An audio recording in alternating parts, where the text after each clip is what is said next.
Thot Shën Pali në leximin e dytë, thot këtë fjali: vrapoj që në ndonjë mënyrë të mund ta zë, sepse edhe vetë kam qenë i zënë për i Krishtit Jezus. Ekziston ai tundimi i holl që disa fjali të bukura të Shkrimit të Shenjtë të kemi shpresën që të mund t'i dëgjojnë të tjerë, që t'i godasin ato dhe të mund t'i kthejnë nga ndonjë situatë që ne e konsiderojmë si mëkatare. Por tundimi është pikërisht ky. Shpresojmë se fjala e Zotit mund të godasë të tjerët e jo më së parit ne. E na kalojnë atëherë pa u vënë re në mallështinë e tyre e në bukurinë e tyre disa fjali si kjo Shën Palit, ku ai shfryn gjithë vrullin e zemrës së vet, shpalos gjithë dashurinë e zemrës së vet, që është Krishti Jezus, që e ka zënë, që e ka pushtuar me mëshirën e tij. E hyi me mëshirën e tij ka pushtuar gjithmonë popullin e Izraelit her pas here, kur pikërisht ky nuk e meritonte këtë mëshirë. Prandaj leximi i parë sot thot këto fjalë: ja, po bëj një gjë të re, tani po lind. Si një lindje e re ishte në fakt çdo falje ndaj këtij populli që me mëkatet e veta nganjëherë ngatërrohen në situata të ndërlikuara. E me këtë stil prej hyi, me këtë stil falje e mëshire, sillet edhe Jezusi në pjesën e sotme ungjillore. Duke dalë tek kjo pjesë shumë e bukur, besoj se është tepër pak të mendojmë se ajo ka për qëllim të na tregojë vetëm faktin se Jezusi është në gjendje të falë mëkatin e kurorshkeljes. Patjetër që edhe kët ka dëshirë ta theksoj, por është tepër pak të ndalemi këtu. Nuk duhet lënë pa u theksu ai rreshti që thot se skript e farizejt ja sollën përpara Jezusit atë grua për të parë se si ai do ta gjykonte atë rast. E ungjilltari për këtë arsye menjëherë komenton duke thënë: folën kështu për ta vënë në provë që të kishin për çka ta padisin. Ka vinte gjithë kjo urrëtie këtyre njerëz për Jezusin. Pse arritën ta shfrytëzonin me gjaktësi befasuese deri edhe një rast të tillë? Jo dhe aq me dëshirën për gjetë vërtetën, por që të kishin për çka ta paditnin para Sinedrit. Tek kjo frym plot me tension që mizotronte përreth Krishtit, ja vlen të ndalemi. Sepse ky tension kishte filluar me kohë, e tregojnë edhe rreshtat e parë në fakt të ungjillit të sotëm. Thot, në mëngjes Jezusi erdhi prapë në tempull, marr populli shkonte tek ai.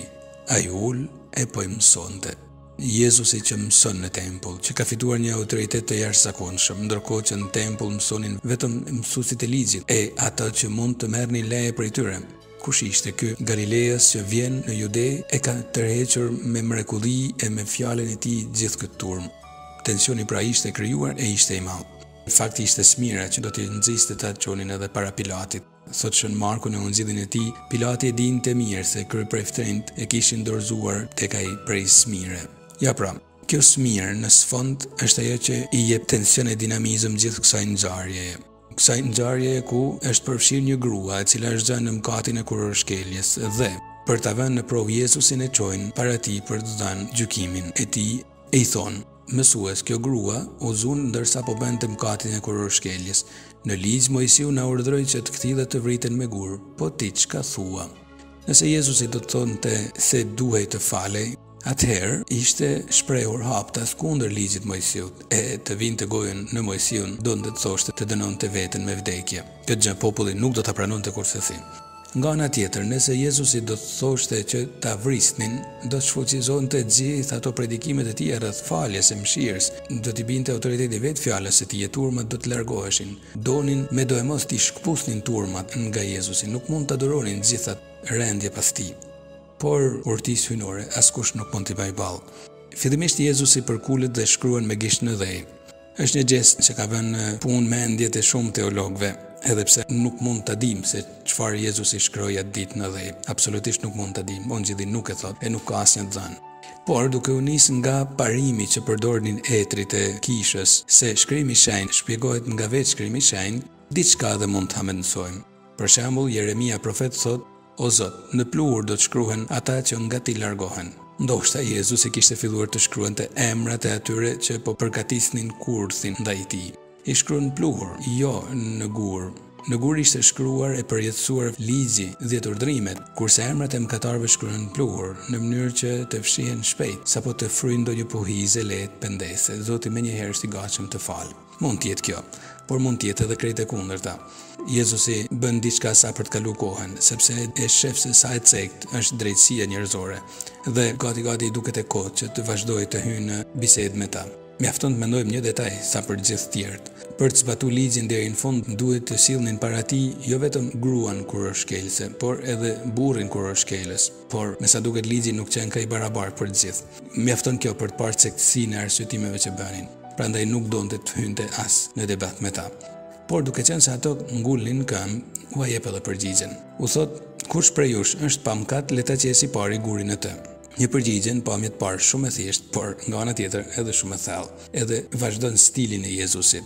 Thamë, në pamje të parë është mjaft të thjeshtë. E deshin përgjigjen, ja, e morën. Edhe tani duhet ta mbyllnin gojen.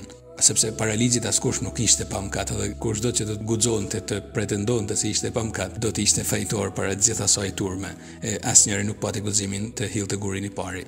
E deshin përgjigjen, e morën. Nga ana tjetër, po kjo përgjigje vazhdon edhe stilin e Jezusit, i cili, duke e parë se ua kishte errësuar syt pikërisht smira, që thamë që kishte krijuar gjitha tension që është në sfondin e kësaj pjese ungjillore, i fton që ta luftojnë këtë smirë brenda vetes, i bën që në vend që t'i sjellin syt mi këtë grua mëkatare e mi Jezusin që duan ta zënë në kurth, t'i sjellin syt ka vetja. Aty do të fillojë kthimi i vërtet, ka Zoti.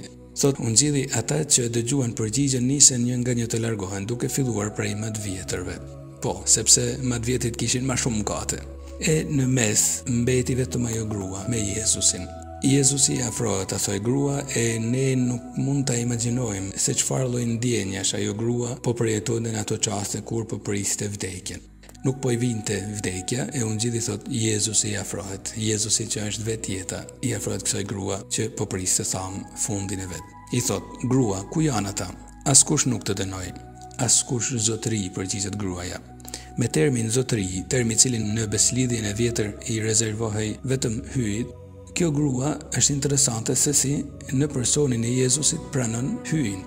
E ato njerëz që e kishin studiuar e hulumtuar ligjin e që bënin gjoja sikur e donin me gjithë shpirt, në personin e Jezusit pikërisht hyjin nuk arrinin të dallonin. Interesant, kjo grua mëkatare, pasi kaloi nëpër errësirën e mëkatit, u shndrit nga mëshira e pamas e Jezu Krishtit. Nga ky stil prej hyj që Jezusi tashmë ja mishron përpara syve të saj. Asun nuk po të dënoj, i thot Jezusi. Shko, por mas tashit mos mëkato më. Shën Augustini i Hipons ka shpejtuar ta komentoj kështu shumë bukur këtë rresht. Jezusi dënon mëkatin, por jo mëkataren.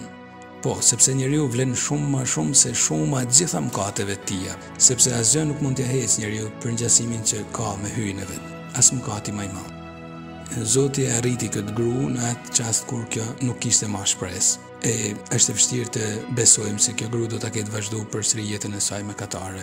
Edhe kjo grua, nëse do t'i kishte rënë në dorë letra e Shën Palit e drejtuar filipianëve, patjetër se edhe ajo do të kishte thënë me zemrën plot, si Shën Pali, vrapoj që në ndonjë mënyrë të mund ta zë, sepse edhe vetë kam qenë zënë prej Krishtit Jezus.